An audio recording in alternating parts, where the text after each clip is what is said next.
안녕하세요. 오늘 여러분과 함께 살펴볼 내용은요, 좀 생소할 수도 있는데, 요로상피성 유두종이라는 질병 관련된 보험 분쟁 사례입니다. 이게 대체 어떤 병인지, 그리고 왜 이걸로 보험금 지급에 다툼이 생겼는지 그 핵심 내용을 좀 자세히 알아보겠습니다.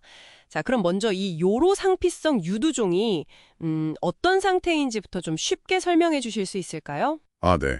그 요로상피성 유두종이라는 게 쉽게 말하면 우리 몸에서 소변이 지나가는 길 있잖아요. 뭐 신장, 요관, 방광 같은 그 비뇨기관 표면에 생기는 약간 유두 모양의 종양이에요. 여기서 중요한 게 예전에는 이걸 완전한 암, 그러니까 악성이라고 보기도 좀 그렇고 또 완전 괜찮은 양성이라고 보기도 애매한 그런 중간 단계 경계성 종양으로 분류를 했었어요. 아, 경계성 종양. 그러니까 암은 아닌데 그렇다고 그냥 단순 혹이라고 하기엔 조금 더 지켜봐야 하는 그런 상태였군요. 네, 맞아요. 딱 그 경계선상에 있는 걸로 봤던 거죠. 근데 이 분류 기준이 최근에 바뀌면서 문제가 좀 생긴 것 같아요.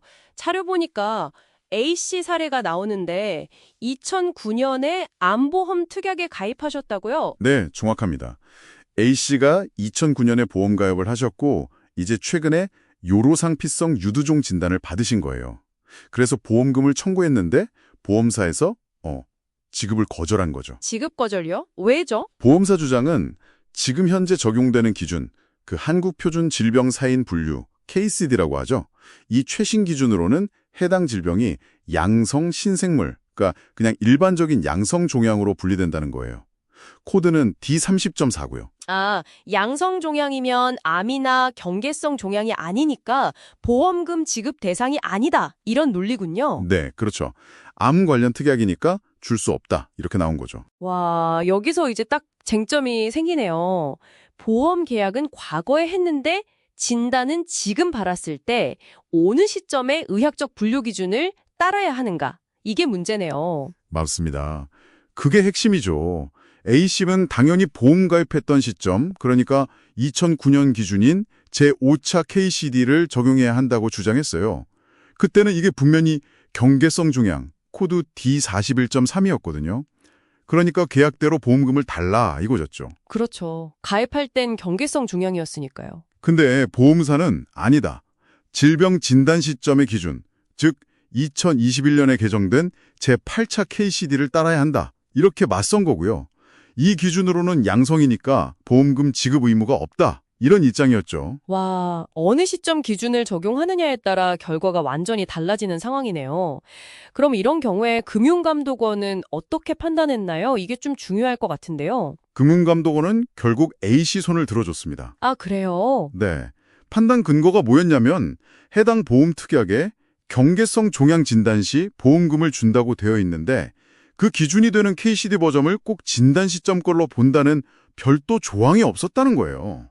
그러니까 약관에 특별히 진단 시점 기준 따른다 이런 말이 없으면 계약 체결 당시 즉 2009년 기준으로 해석하는 게 맞다 이렇게 본 거죠. 아하, 계약 당시의 약속이 우선이다. 이런 원칙이네요. 네, 그렇죠.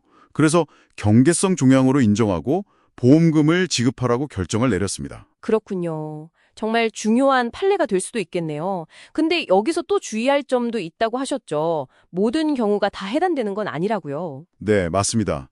이게 중요한데 보험금 청구 소멸시효라는 게 있어요. 아, 소멸시효요. 네. 보통 진단 확정일로부터 3년 안에 보험금을 청구해야 합니다. 아무리 계약 당시 기준으로 보험금 지급 대상이라고 해도 이 3년 시효가 지나버리면 청구하기가 어려워질 수 있어요. 3년. 이것도 꼭 기억해야겠네요. 네, 아주 중요합니다. 자, 오늘 이야기 그럼 좀 정리해 볼까요? 요로상피성 유두종처럼 의학적인 질병 분류 기준은 시간이 지나면서 바뀔 수 있다는 점, 그리고 보험 계약에서는 약관에 별다른 내용이 없다면 계약 체결 시점의 기준이 진단 시점 기준보다 우선 적용될 수 있다는 점, 이걸 확인했네요. 네, 물론 약관에 진단 시점 기준을 적용한다고 명시되어 있으면 당연히 그에 따라야 하고요. 그렇죠. 그럼 이 사례를 통해서 청취자 여러분께서 꼭 기억해 두시면 좋을 점은 뭘까요? 역시 가장 중요한 건 본인이 가입한 보험증권이랑 약관을 다시 한번 좀 꼼꼼히 살펴보시는 습관인 것 같아요. 특히 질병 진단 관련해서 보험금 지급 기준이 되는 그 질병 코드 있잖아요. 그걸 어느 시점 기준으로 적용하는지, 가입 시점인지, 진단 시점인지 이걸 명확하게 알아두시는 게 정말 중요합니다.